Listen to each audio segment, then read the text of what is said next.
What is happening, YouTube? Welcome back to my living room. You are once again checking out the 150-gallon dirted fish tank. And if you're one of my loyal viewers who's been checking out the videos, you can probably tell right away that the tank is a little bit different than it was the last time we showed it. A lot of things happened this week. Got a lot of things to talk about. It's probably going to be a two-parter, so you're going to want to make sure you check them both out.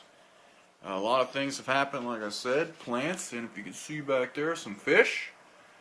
And I'd like to get started. Let's talk about all this stuff, but we need to start at the beginning. So we need to flash back to Wednesday evening. So let's go ahead and do that now. Alright, if everybody survived the flashback process alright, then it is Wednesday night.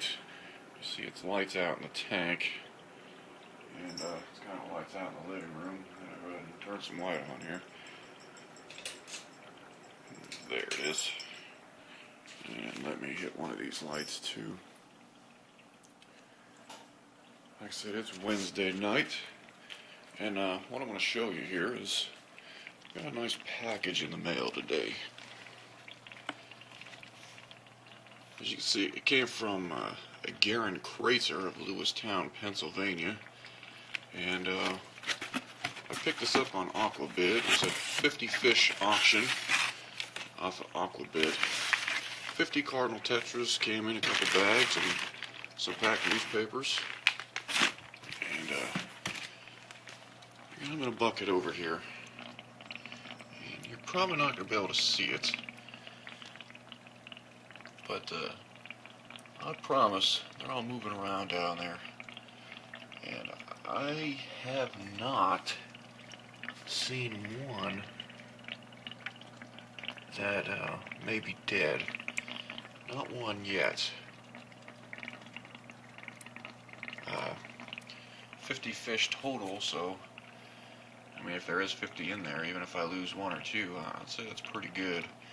50 fish for $53 plus the shipping costs. I mean, the cardinal tetras are typically $3 to $4 in the store, so even if I lose one or two, I'm going to come out way ahead here, so I'm good with that. But what this does is gives me opportunity to talk about how I acclimate my fish.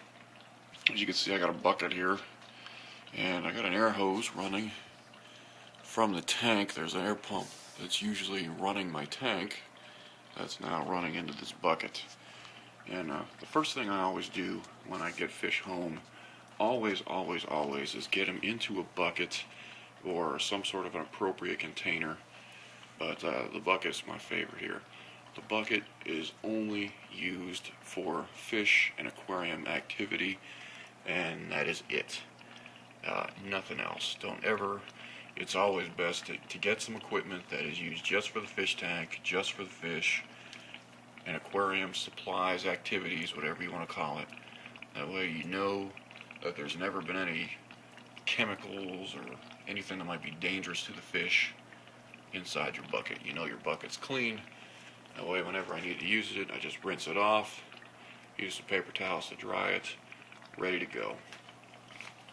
And the first thing I always do, I dump the fish into the bucket, and always use some sort of water conditioner to condition the water immediately out of the bags. You don't know anything about their water source that they're coming from. You really don't know how long they've been in the bucket or in their boxes, in their bags. You just don't know. So the first thing you want to do is get them into the bucket, condition their water. I have some stress coat on hand. That's what was used today. Some Ammo-Lock or something is preferable, something that actually will detoxify the ammonia, because again, you don't know when the last time they've eaten. You don't know how many times they did their business in the bag. You don't know if there's any ammonia in the water. So Ammo-Lock would have been preferable, but I didn't have any. All I had was stress coat at the time, and some of the older bottles of stress coat said that they detoxify ammonia. The one I used today didn't. I don't know what's the case here. I'm going to go ahead and flip this on too, just for get some light in there. This is Wednesday. This is Wednesday, and check out that duckweed. I mean, holy cow. Check out video 2 what this duckweed looked. And now check out what it looks like today. It is almost completely covered the top of the tank. That's just sick. 2 weeks. 2 weeks. Anyway, let me get back to business here. Yeah, actually with that, there you go. Now you can pick them up a little bit in there. You can see them moving around. Anyway, so get them in a bucket, a clean bucket, and then condition the water right out of the bags. Ammo-Lock, Stress Coat, Prime, whatever you use, whatever you got, just clean up that water. The key to the whole thing is making the fish as less stressed as possible during the process. They've already been shipped from wherever they've come from. They've been in bags for a day or two, or depending on your shipping, longer, who knows. You want to de-stress the fish, get them in a bucket where they can move around, and condition that water. And then, of course, the third thing is, of course, the air pump going into the water. That's going to break up the water surface a little bit, put some oxygen in there, re-oxygenate the water, so the fish can breathe as they're moving around in there.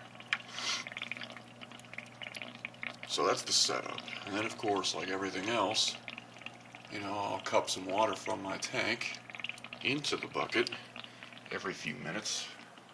About 15 to 20 minutes, I'll take a small portion of tank water and throw it in there and let them slowly adjust to my water. Again, you don't rush the process. You want to de-stress the fish as much as possible. Don't rush the process. Every 15 to 20 minutes or so, I'll take some water from the tank into the bucket. And as more water gets filled in the bucket, I'll add more water to the tank, because as they're adjusting more to my water conditions, they'll be able to handle more water. So you don't want to rush the process at all.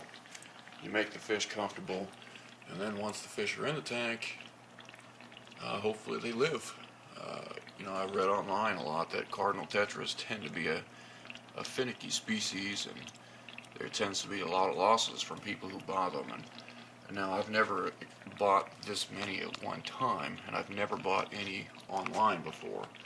But just from the couple schools that I've built over the years that I've bought from places in town, I have never really lost any fish.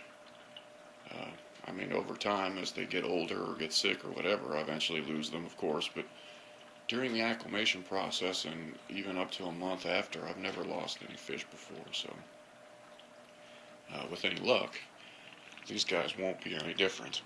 It is a lot of fish, so some losses may happen, but hopefully the majority of the fish will still be in the tank for Saturday's video. But we'll see what happens. But that's my acclimation process. I don't like to float bags in the tank to do water temperature adjustments. I don't believe in that. I know a lot of the pet stores say to do that. I don't like that.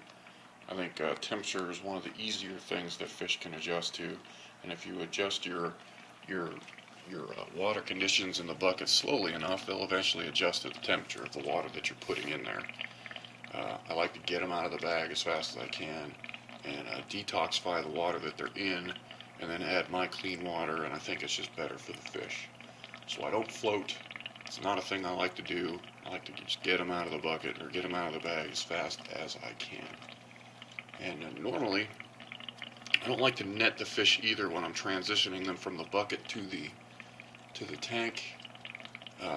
But in this case, with 50 fish, I may not have any other options.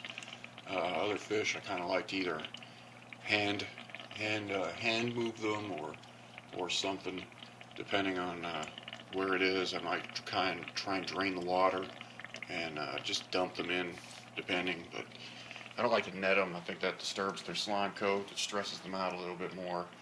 Fish like catfish and loaches that might have barbels, they kind of get stuck in the net, so that could be a stressful process too. So In this case, I don't know what I'm going to do. I'm probably going to have to net a whole bunch of them, put them in, and hopefully that works out all right, but we'll see what happens.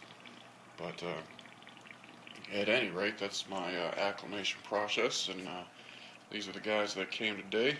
So Deborah Kreitzer and D. Kreitzer at Aquabids.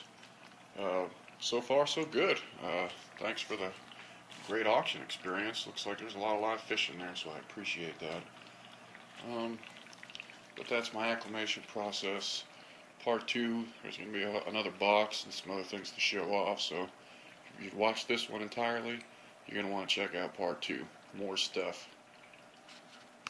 See you there.